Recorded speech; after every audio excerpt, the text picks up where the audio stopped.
Hello, hello, bonjour à tous, j'espère que vous allez bien. On se retrouve pour une nouvelle vidéo au sujet aujourd'hui de mon compteur d'eau, qui est un cible RF de 2007, comme sur cette image donc de Actaris. Actaris, c'est une compagnie qui a été rachetée par Itron. Ça, c'est le compteur d'eau qu'ils avaient fait. C'est un compteur intelligent qui envoie des données par radio. Alors, comment ça marche? En fait, vous avez votre compteur mécanique. Ici, par exemple, ici, c'est un compteur Itron. Le principe est super intelligent. Dessus, vous avez une petite cible, comme ceci, avec un tiers en métal, qui va tourner en fonction du débit d'eau.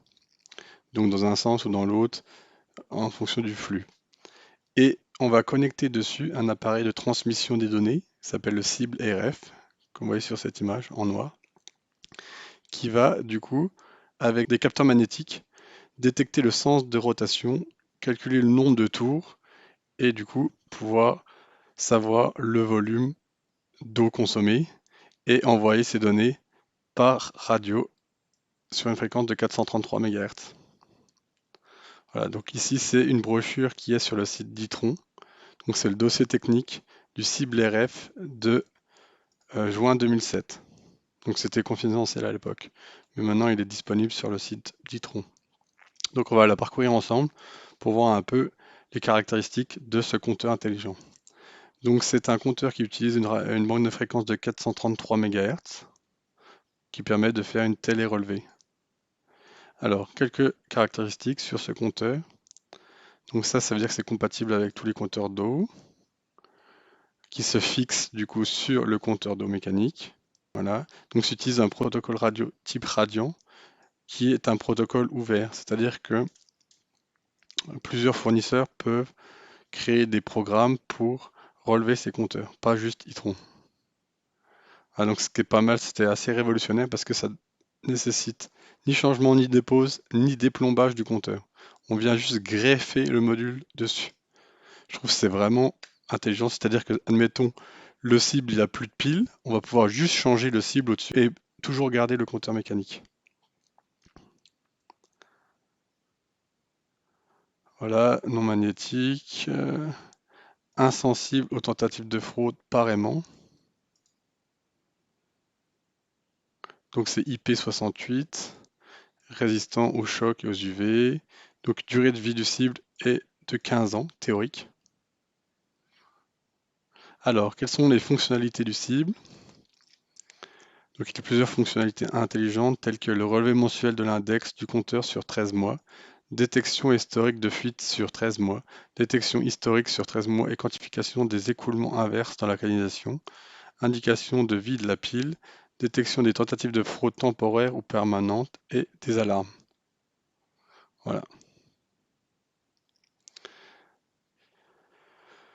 Donc au niveau de la radio, ils utilisent le protocole Radiant. On a une bande de fréquence de 433,82 MHz, une modulation fréquence FSK avec deux canaux. Ok, donc ici on peut voir le produit complet. Donc vous avez votre batterie, vous avez un microcontrôleur avec une électronique pour faire la radio, avec son antenne et une électronique de détection. Et ici on peut voir, on a vu ces trois capteurs magnétiques pour pouvoir lire la roue. La réception se fait en walk-by, c'est-à-dire typiquement ça va être un camion qui va passer dans votre rue avec un récepteur et il va du coup choper le relevé de tous les compteurs d'eau du quartier. Ça pourrait être par exemple sur les camions poubelles, quoi.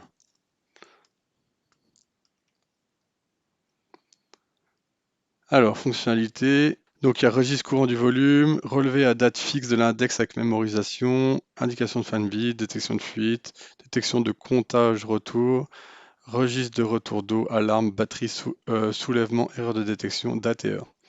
Il n'y a pas d'encryption de données à mon avis. Alors, afin de réduire la consommation de la pile, le produit est réveillé toutes les 2 secondes. Ici, vous voyez que le produit il se réveille toutes les 2 secondes.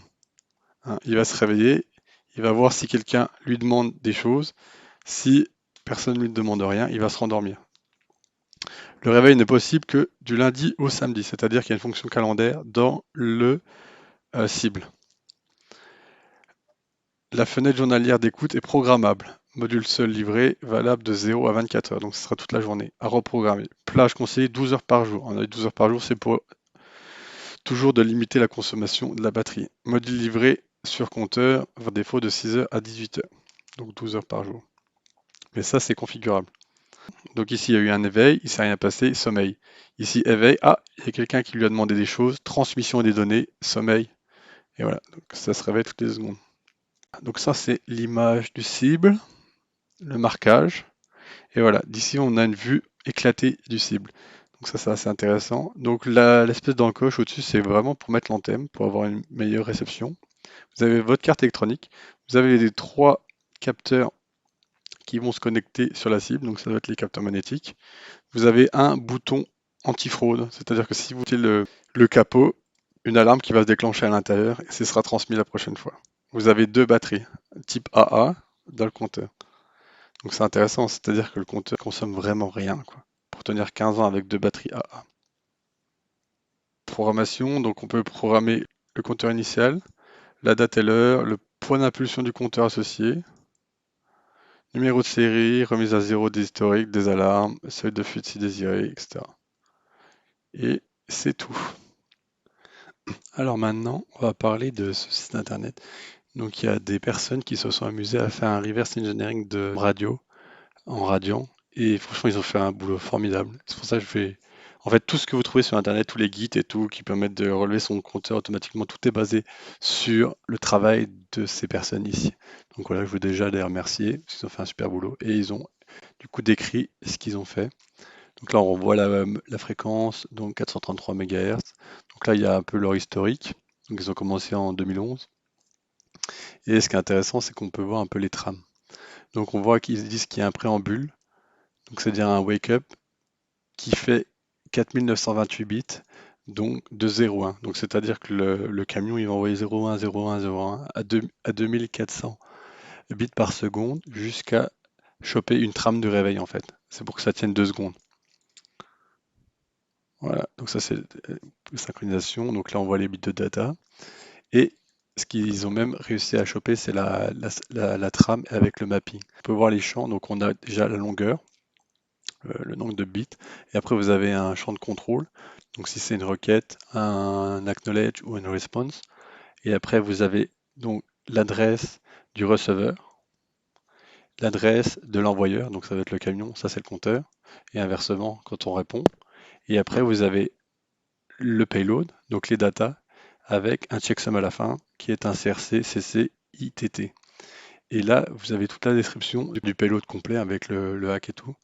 Et on peut voir, vous avez la date, le temps, battery lifetime, meter serial, wake up start, wake up stop, donc les horaires possibles de communication, le nombre de readings, donc le nombre de lectures déjà faites du compteur depuis le début, et les index des 13 derniers mois.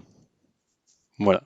Donc c'est ça que vous avez dans une trame de communication avec votre compteur d'eau. Voilà, donc là il parle de l'encoding, comment ça a été encodé. Je vous invite vraiment à lire ce blog, il est génial. Ici vous pouvez voir le SDR, donc ils ont sniffé tout le bruit radio vers les 433 MHz pour pouvoir choper les choses. Et après ils ont créé un code pour pouvoir communiquer avec le compteur utilisant un CC 1101. Et c'est ce qu'on va faire. Alors par exemple ici vous trouvez un Git qui utilise, vous avez trouvé dans la maison de Simon, et qu'il a un peu modifié pour que ça marche sur un ESP 8286. Mais si vous voyez le code, par exemple ce code ici, ça utilise ESP, donc Arduino.h. Donc ce que je n'ai pas avec le STM32 kit. Donc moi je l'ai changé pour que ça marche avec le ST. Et c'est ce qu'on va voir et après on va faire une petite communication avec notre compteur. Alors, je vous présente le setup. Donc, on se retrouve avec mon EvalKit ST. Donc, c'est un STM32H573i-DK. Donc, dedans, c'est un Cortex M33. Donc voilà, c'est assez récent comme EvalKit, il y a vraiment tout. Donc, il y a débugger avec ST-Link en USB-C. Vous avez un connecteur USB-C, Ethernet, micro SD. Vous avez un écran LCD, un touch display, donc en TFT, 240 par 240 pixels. Ce qui est pas mal de l'autre côté, c'est qu'ils ont mis un connecteur où on pourrait potentiellement plugger des shields Arduino. Et donc moi, c'est ce que j'ai utilisé. En fait, ici, c'est le C1101. Et donc, on utilise une communication SPI entre les deux. Donc, j'ai utilisé les ports Arduino pour ceci. Et je me suis mis aussi un câble de debug, donc c'est un FTDI, une communication UART avec donc RxTX, aussi de l'Arduino. Voilà. Alors, comment j'ai procédé? J'ai déjà ouvert la datasheet du CC1101 et on peut identifier les pins. Donc, on voit que c'est une communication SPI avec 2 pins externes. Et donc, on voit le MOSI, le MISO, le SCK, le chip select et 2 IO normal. Après, j'ai ouvert le schéma du DevKit ST. Et donc, ici, on peut voir le connecteur Arduino en dessous de la platine. Donc, on peut voir qu'ici, par exemple, le SPI2, il y a du SCK, MISO, MOSI. Donc on peut déjà, et le chip select ici. Donc on peut déjà utiliser le SPI2 et pour l'UART, pour le câble DFDI, je peux utiliser le USART3 TX, USART3 RX. Donc on va par exemple regarder le PB11. Alors après, dans l'IDE, avec les kits ST, vous pouvez utiliser STM32Cube IDE. Ça fait longtemps que je n'avais pas utilisé. Je trouve qu'ils ont vachement progressé. Donc dedans, vous avez un outil graphique qui permet de générer le code en fonction des configurations des pins. Donc par exemple, si on prend la pin PB15, donc c'était SPI MOSI, on clique dessus et là on peut sélectionner ce qu'on veut avec. Donc SPI MOSI. Voilà. Par exemple, SPI Arduino D2, je l'ai mis en GPIO input. Donc ça c'était une des deux GPIO à utiliser, etc., etc., etc. Voilà. Par exemple, la D2, on peut dire que c'est USART RX. Dès que vous avez sélectionné toutes vos pins, vous pouvez aller dans Connectivity. Et on avait dit par exemple qu'on avait l'USART 3 pour le câble STDI. Et du coup ici, vous pouvez configurer votre baud rate, le nombre de bits, la parité, etc., etc., etc. Le sampling, etc. Pour le SPI2, vous pouvez configurer le type de format, l'endianness, la taille, etc., etc. Donc c'est vraiment assez incroyable, je trouve. Vous pouvez même configurer les clocks. Par exemple, on va faire une petite config. Je vais modifier la vitesse de transmission à 115 200. Voilà. Donc ça, c'est bon. Je fais entrer. Ici, je fais CTRL S. Et donc là, ça va me régénérer mon main.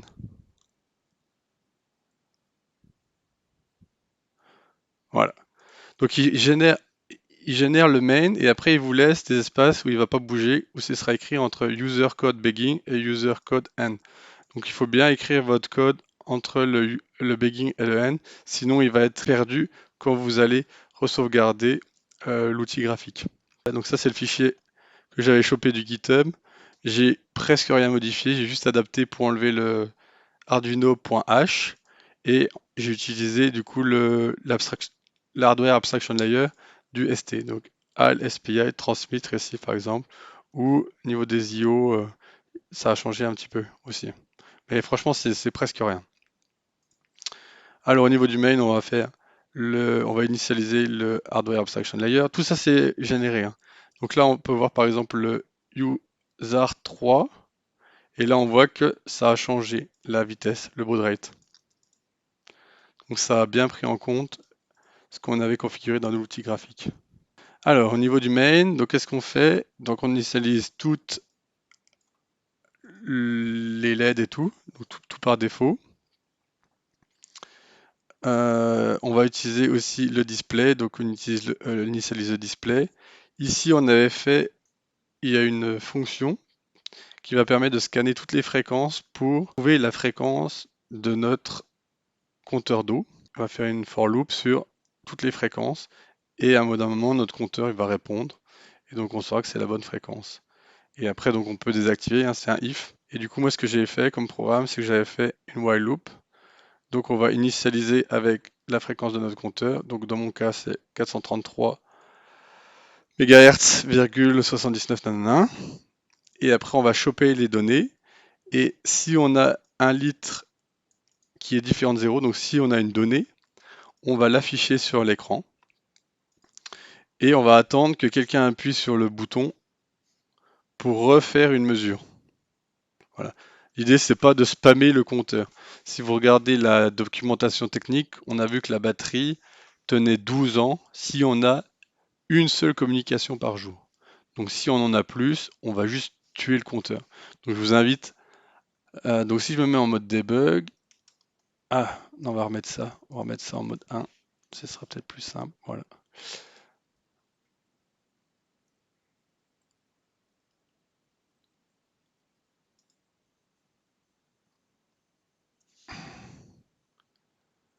OK. Et donc là, j'ai mis Docklite sur le port série. On va killer la communication.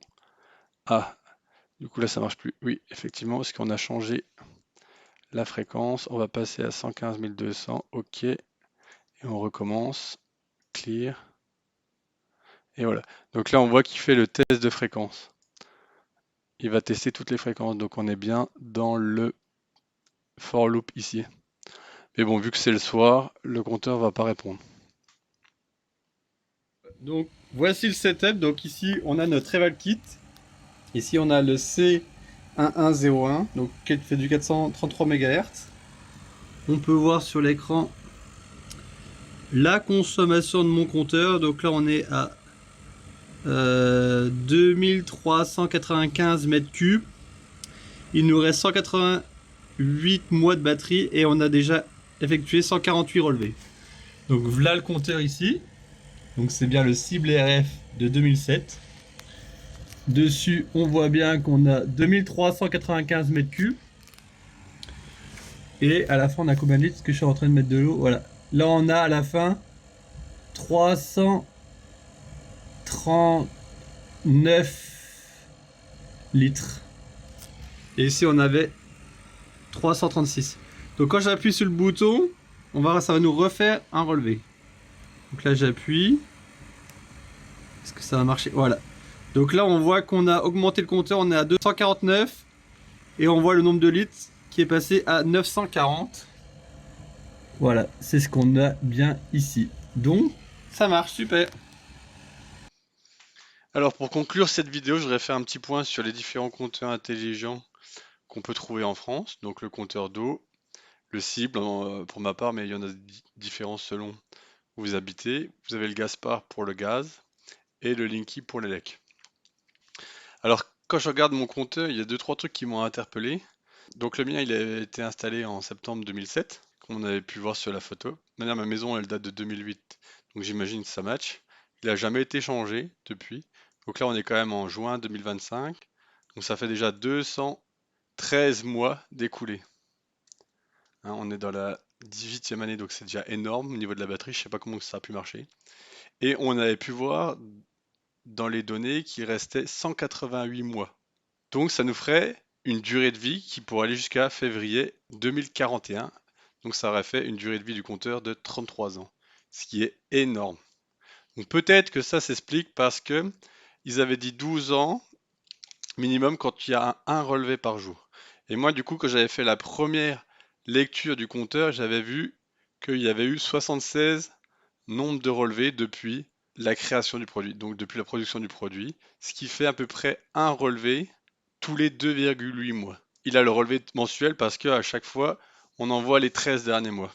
Je vais vous montrer 2-3 infos parce qu'il y a eu une polémique sur le Linky, mais je comprends pas pourquoi on a eu cette polémique sur le Linky alors qu'on a aussi le Gaspard qui est un compteur intelligent et le cible RF. Donc là, j'ai juste fait une petite comparaison pour pouvoir avoir une meilleure idée des trois compteurs. Donc le cible RF, ça utilise le 433 MHz.